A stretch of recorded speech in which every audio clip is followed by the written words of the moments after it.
तो उत्सर्जन तंत्र देख लें अब। तो इसमें उत्सर्जन तंत्र में क्या देखते हैं, उत्सर्जी पदार्थ होते हैं, उत्सर्जी अंग होते हैं और अन्य तथ्य जो वो देखेंगे इसमें।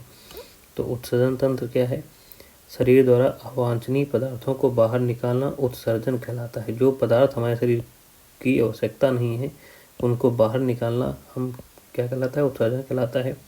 अवांछनीय पदार्थ उपापचयी क्रिया के द्वारा निर्मित होते हैं। जो उपापचयी क्रिया को बोलते हैं मेटाबॉलिक, इस क्रिया के द्वारा हमारे ये अवांछनीय पदार्थ निर्मित होते हैं। साधारण अर्थों में उत्सर्जन का तात्पर्य है क्या है कि नाइट्रोजन उत्सर्जी पदार्थों जैसे यूरिया, अमोनिया, यूरिक अम्ल का निष्कासन से होता है। ठीक है। तो उपापचयी क्रिया क्या है, जो मेटाबॉलिक प्रोसेस है, उपापचयी क्रिया क्या है, सजीवों के शरीर में होने वाली सभी जैव रासायनिक क्रियाओं को संयुक्त रूप से उपापचय कहते हैं। इसके अंतर्गत दो प्रकार की क्रियाएं होती हैं।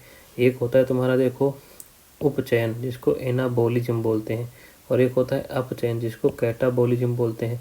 तो उपचयन एनाबोलिज्म में क्या होता है और अपचयन कैटाबोलिज्म में क्या होता है देखते हैं। देखो अपचयन में क्या होता है, कैटाबोलिज्म जिसको बोलते हैं, इसमें होते हैं क्या, तुम्हारे से ये तुम्हारी जो है, ठीक है, ये मॉलिक्यूल्स हैं, ये टूट जाते हैं। क्या हो जाते हैं, इनसे टूट जाते हैं, छोटे टुकड़ों में क्या होते हैं, टूट जाते हैं। कैटाबोलिज्म माने ना टूट जाते हैं, जिससे हमको एनर्जी मिलती है।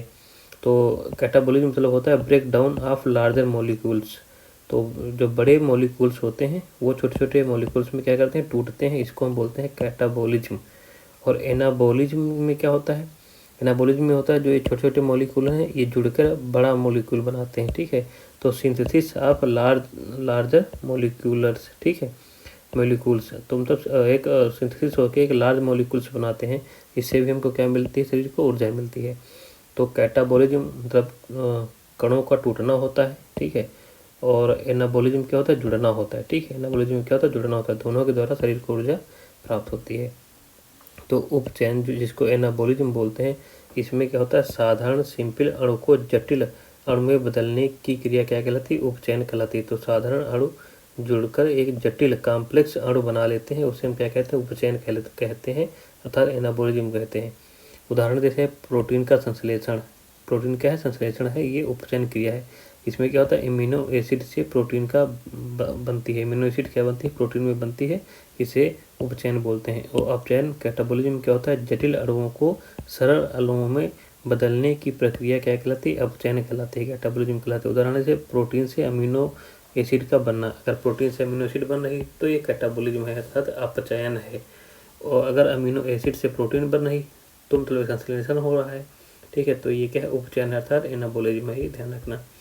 उसके बाद उत्सर्जी पदार्थ कौन कौन से होते हैं, तो हमारे से जो उत्सर्जी पदार्थ जो निकलते हैं वो क्या है, अमोनिया है, यूरिक है अम्ल है, यूरिया है और गुआनिन है। ये सब हमारे शरीर से बाहर निकलते हैं, उत्सर्जी पदार्थ हैं, अमोनिया, यूरिक अम्ल और यूरिया और गुआनिन सब।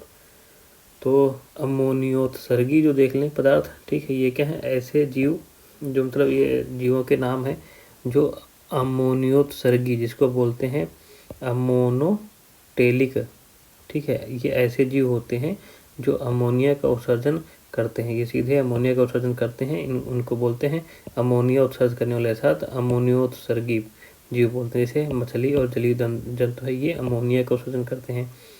यूरियोत्सर्गी जो यूरिया का उत्सर्जन करते हैं, जिसको यूरोटिलिक बोलते हैं, जो यूरिया का उत्सर्जन करते हैं। ऐसे जो यूरिया का उत्सर्जन करते हैं वो कौन से, जैसे मनुष्य व अन्य स्तनधारी जो होते हैं वो यूरोत्सर्गी हैं, क्योंकि ये यूरिया का उत्सर्जन देते हैं। ये यूरिकोत्सर्गी, तो यूरिकोत्सर्गी कौन से आते हैं, इसमें पक्षी वर्ग और कीट वर्ग आते हैं। ये लोग क्या करते हैं, यूरिक अम्ल का उत्सर्जन करते हैं। ठीक है। इसलिए इनको यूरिक अम्ल से ही बन जाता है, यूरिकोत्सर्गी बन जाता है। ठीक है। तो ये ध्यान रखना, ये हो गए। फिर ठीक है, गुआनोत्सर्गी ये क्या करते हैं, ये ऐसे जीव होते हैं जो गुआनिन का उत्सर्जन करते हैं, जो गुआनिन का उत्सर्जन करते हैं। उदाहरण बिच्छू, केकड़ा, मकड़ी, ठीक है, ये सब गुआनिन का उत्सर्जन करते हैं। जैसे अब देख लें, नोट में देख लें, मेढक लार्वा के समय अमोनिया का उत्सर्जन करता है, जब ये वयस्क अवस्था में पहुंच जाता है तो यूरिया का उत्सर्जन करता है, और वृद्ध अवस्था में ये यूरिक अम्ल का उत्सर्जन करता है। जब ये वृद्ध अवस्था में रहता है तो यूरिक अम्ल का उत्सर्जन करता है। तो मेढक 3 चीज़ों का उत्सर्जन करता है, एक जब बच्चा रहता है लार्वा तो अमोनिया का, वयस्क अवस्था में यूरिया का, और वृद्ध अवस्था में यूरिक अम्ल का उत्सर्जन करता है। तो ये भी जरूरी है। अब उत्सर्जी अंग दे लेते हैं, तो हमारे फेफड़ा है, यकृत है, त्वचा है, किडनी है, ये सब हमारे उत्सर्जी अंग हैं। तो फेफड़े का काम क्या है, जिसको लंग्स बोलते हैं, ये शरीर से कार्बन डाइऑक्साइड और जलवाष्प का उत्सर्जन करते हैं। भोज्य पदार्थों के वाष्पशील घटक भी फेफड़ों के द्वारा उत्सर्जित किए जाते हैं। ठीक है। यकृत क्या करता है, लीवर क्या करता है, यह यकृत शरीर की सबसे लंबी ग्रंथि व दूसरा सबसे बड़ा अंग होता है। यकृत कोशिकाओं के अंदर ही अमीनो अम्ल से यूरिया का निर्माण होता है। ठीक है। तो यकृत कोशिकाओं के अंदर ही क्या होता है, अमीनो अम्ल से यूरिया का निर्माण होता है। तो यकृत पित्तरस का उत्सर्जन करता है। यकृत किसका करता है, पित्तरस का उत्सर्जन करता है। फिर त्वचा क्या करती है, स्किन क्या करती है, त्वचा शरीर का सबसे बड़ा अंग है। त्वचा से श्वेत ग्रंथियाँ, ठीक है, त्वचा में जो श्वेत ग्रंथियाँ होती हैं, इन श्वेत ग्रंथियों के द्वारा पसीने व अन्य लवणों का क्या होता है उत्सर्जन होता है। पसीने में मुख्य पदार्थ क्या होता है तुम्हारे, सोडियम क्लोराइड होता है। तो पसीने का मुख्य पदार्थ क्या है, इसमें सोडियम क्लोराइड होता है। और यह मानव शरीर के ताप को नियंत्रित करता है। तो पसीना आने से, पसीना जो है हमारे मानव शरीर के ताप का नियंत्रण करता है। ठीक है। अब गुर्दे को देख लेते हैं, जिसको हम वृक्क बोलते हैं। ठीक है, वृक्क बोलते हैं, जिसको किडनी कहते हैं। तो ये तुम्हारा गुर्दे का चित्र है, तुम्हारा किडनी का चित्र है। ठीक है।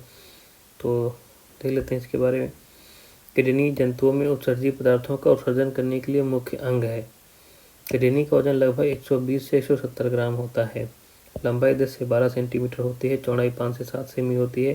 किडनी के अध्ययन को नेफ्रोलॉजी कहा जाता है। क्या कहा जाता है, नेफ्रोलॉजी कहा जाता है। किडनी की सबसे छोटी इकाई को नेफ्रॉन या वृक्काणु कहा जाता है। क्या कहता है, नेफ्रॉन या वृक्काणु कहा जाता है, जिसकी संख्या लगभग 10 से 12 लाख होती है। किडनी का मुख्य कार्य रक्त को फिल्टर करना है, जबकि लंग्स का कार्य रक्त को शुद्ध करना है। तो किडनी क्या करती है, रक्त को फिल्टर करती है। ठीक है। और लंग्स क्या करता है, ये रक्त को शुद्ध करता है, ये ध्यान रखना। किडनी का आंतरिक भाग मेडुला तथा बाह्य भाग को, ठीक है, कोर्टेक्स कहते हैं। तो आंतरिक भाग को मेडुला कहते हैं और बाह्य भाग को क्या कहते हैं, कोर्टेक्स कहते हैं। एड्रेनल ग्रंथि कोर्टेक्स पर स्थित होती है। जो एड्रेनल ग्रंथि है वो बाह्य भाग जो होता है इसका कोर्टेक्स उसी पर स्थित होती है। मनुष्य में प्रायः 2 होती हैं किडनियाँ। मनुष्य में कितनी होती हैं, प्रायः 2 किडनियाँ होती हैं। इनका आकार सेम के बीज के समान होता है। किडनी की रीनल धमनी हृदय से किडनी तक अशुद्ध रक्त को ले जाती है। वो किडनी की जो रीनल धमनी है वो हृदय से किडनी तक अशुद्ध रक्त को ले जाती है। किडनी की रीनल सिरा जो है, जो किडनी की रीनल सिरा है, वो किडनी से हृदय तक शुद्ध रक्त को ले जाती है। तो जो रीनल धमनी है, ठीक है, इसको धमनी नहीं धमनी होगा, रीनल जो धमनी है, जो किडनी की रीनल धमनी है वो हृदय से किडनी तक अशुद्ध रक्त को ले जाती है। तो हृदय से जो अशुद्ध रक्त है वो किडनी तक कौन लाता है, रीनल धमनी लाती है। और फिर किडनी की रीनल शिला क्या करती है, किडनी से हृदय तक शुद्ध रक्त ले जाती है। ठीक है, ध्यान रखना। यूरिन का संगठन क्या होता है, तो नेफ्रॉन या वृक्क नलिका में रुधिर से छनकर आए जल एवं शेष उत्सर्जी पदार्थों के मिश्रण को क्या कहते हैं, यूरिन कहते हैं। तो जो नेफ्रॉन या वृक्क नलिका है, नलिका में रुधिर से छनकर आए जल या शेष उत्सर्जी पदार्थ के मिश्रण को क्या कहते हैं, यूरिन कहते हैं। यूरिन में जल जो होता है लगभग 96% होता है। यूरिया 2% होती है, वह 2% अन्य पदार्थ होते हैं, जैसे सोडियम हो गया, क्लोरीन हो गया, कैल्शियम हो गया, अमोनिया, आयोडीन, नाइट्रोजन आदि पाए जाते हैं। 100 ml यूरिन में यूरिया की मात्रा 2 ग्राम होती है। अगर 100 ml यूरिन है तो उसमें यूरिया की मात्रा कितनी होगी, 2 ग्राम होगी। यूरिन का जो पीला रंग होता है वो यूरोक्रोम के कारण होता है। कई बार पूछा गया है, ये यूरोक्रोम के कारण ही यूरिन का पीला रंग होता है। यूरिन के गंध का कारण होता है यूरिनोड। क्या होता है, यूरिनोड होता है। जो गंध आती है यूरिन में उसका कारण होता है यूरिनोड। एक सामान्य व्यक्ति में प्रतिदिन लगभग 1 से 1.5 लीटर यूरिन बनता है। 1 से 1.5 लीटर यूरिन बनता है। सामान्यतः यूरिन अम्लीय प्रकृति का होता है। यूरिन कैसा होता है, अम्लीय प्रकृति का, जिसका पीएच कितना होता है, लगभग 5 से 6 के मध्य होता है पीएच। एल्कोहल, चाय, कॉफ़ी पीने के बाद यूरिन की मात्रा डाईयूरेटिक्स के कारण बढ़ जाती है। तो जब एल्कोहल, चाय, कॉफ़ी पीते हैं तो यूरिन की मात्रा किसके कारण बढ़ जाती है, डाईयूरेटिक्स के कारण यूरिन की मात्रा क्या होती है, बढ़ जाती है। ठीक है। विभिन्न जंतुओं में उत्सर्जी अंग देख लेते हैं। तो केचुआ या एनिलिडा वर्ग में उत्सर्जी अंग क्या होता है, तुम्हारा नेफ्रीडिया होता है। क्या होता है, नेफ्रीडिया होता है। केचुआ या एनिलिडा वर्ग में उत्सर्जी अंग क्या होता है, नेफ्रीडिया होता है। पक्षी में क्या होता है, किडनी होता है। स्तनधारी में क्या होता है, किडनी होता है। पक्षी और स्तनधारी में किडनी होता है। मोलस्का में क्या होता है, केवर्स कोशिका होती है, केवर्स कोशिका होती है, ठीक है। प्लेटी हेलमिन्थीस में क्या होता है, ज्वाला कोशिका होती है, इसको फ्लेम सेल बोलते हैं। जो प्लेटी हेलमिन्थीस है उसमें उत्सर्जी अंग कौन सा है, ज्वाला कोशिका, जिसको अंग्रेजी में फ्लेम सेल बोलते हैं। एक हेक्से हेलमिन्थीस होता है, हेक्से हेलमिन्थीस में उत्सर्जी अंग क्या है, रेनिट कोशिका, रेनिट सेल्स जिसको बोलते हैं। काकरोच या अर्थोपोडा में उत्सर्जी अंग क्या होता है तुम्हारा, तो इसमें होता है मल्फीजियन ट्यूब, मल्फीजियन ट्यूब जिसको मल्फीजियन ट्यूब बोलते हैं, काकरोच या अर्थोपोडा में होता है, ठीक है। केकड़ा में क्या होता है, कोकजल ग्रंथि होती है, कोकजल ग्रंथि, केकड़ा में कोकजल ग्रंथि होती है, कोजल ग्लैंड्स बोलते हैं उत्सर्जी अंग, ठीक है। इंपॉर्टेंट पॉइंट देख लें तो यूरीमिया, यूरीमिया क्या है, इस रोग में रक्त में यूरिया की मात्रा बढ़ जाती है।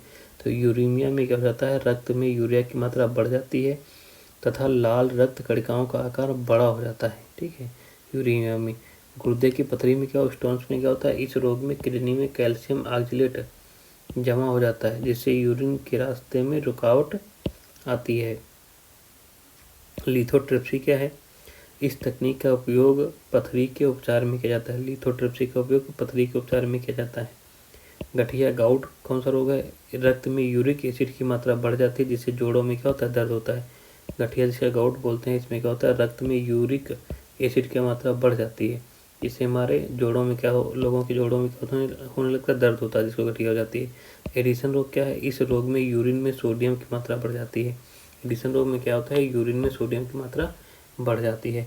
हिमेटर रोग में क्या होता है, इस रोग में यूरिन में रक्त की मात्रा बढ़ जाती है। तो हिमेटर रोग में यूरिन में रक्त की मात्रा बढ़ जाती है।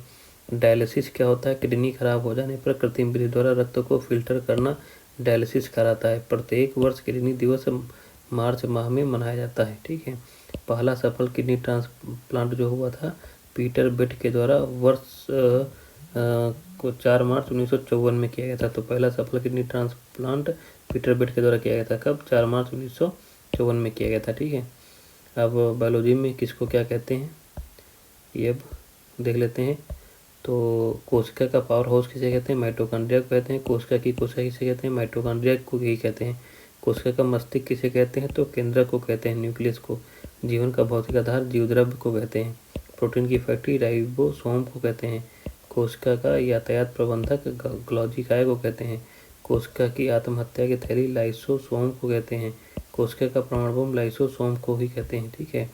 कोशिका का अंतःकंकाल तंत्र एंडोप्लाज्मिक रेटिकुलम को कहते हैं। कोशिका का अंतःकंकाल तंत्र एंडोप्लाज्मिक रेटिकुलम को कहते हैं। करेंसी ऑफ एनर्जी किसे कहते हैं, एटीपी को। करेंसी ऑफ एनर्जी एटीपी को। आपातकालीन हार्मोन या ग्रंथ किसे कहते हैं, एड्रीनल ग्रंथि को कहते हैं। मास्टर ग्रंथ पीयूष ग्रंथि को कहते हैं। शरीर की तीसरी आंख पीनियल ग्रंथि को कहते हैं। फाइट एंड फ्लाइट हार्मोन वही एड्रीनल हार्मोन को कहते हैं। शरीर की आर्मी श्वेत रक्त कणिकाओं को कहते हैं। हृदय का पेसमेकर एसए नोड को कहते हैं। हृदय का पेस सेटर एवी नोड को कहते हैं। तो हृदय का पेसमेकर एसए नोड को, हृदय का पेस सेटर एवी नोड को। पौधों की रसोई किचन ऑफ प्लांट किसे कहते हैं, क्लोरोफिल या क्लोरोप्लास्ट को कहते हैं, ठीक है। रोगों का उपचार अगले वीडियो में देखें। जय हिंद, जय